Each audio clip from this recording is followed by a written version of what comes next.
Okay. Ayun o. Welcome back ulit mga tol dito sa ating portfolio update for the month of December. So check ulit natin yung ating Instagram account. So meron tayo itong ating first account. So last time ang ating loss dito ay negative 12.71%. So medyo bumaba ng konti pero talo pa rin talaga.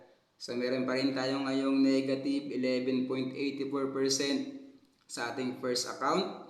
So ayan, hindi pa tayo nakakabawi. So ito yung last trading day, no, for the month of December. So next update natin is January na ulit.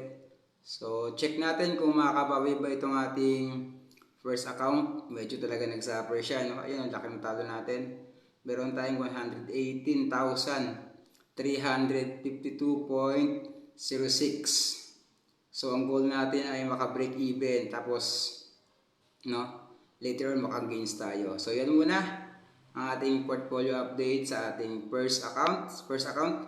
So check natin yung ating second account. Ayan. Okay, grabe. Ayun o.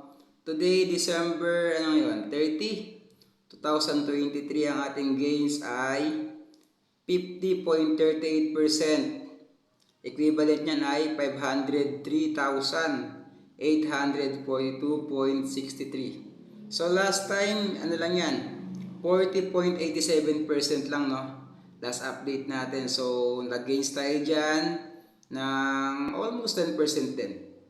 So yun lang muna sa ating account, first account. Second account na pala to. So check natin ating third account. Ayan. Check natin. Oh. Ayan po, nakita natin, no?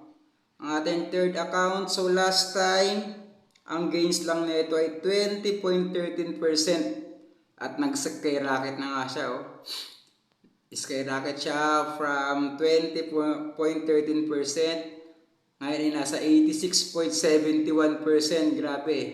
Konti na lang. DYM na tayo, no? Or double your money. So, ayan muna. Grabe. So, ang tanong, paano ba naging 86% yan? So, dito, tinira kasi natin dito yung APL. Na kung saan bawat fluctuation nun ay 7% halos. Kaya nag-skyrocket siya. So far so good. So, yan lang muna siguro sa ating update for the month of December. So, sa katapusan ulit ng January 2024 na pala yun, no? So, check natin kung ma-double your money pa tayo dito or di ko alam kung ano mangyari sa ating portfolio. So, yun lang muna mga tol. So, thank you for watching. Bye-bye!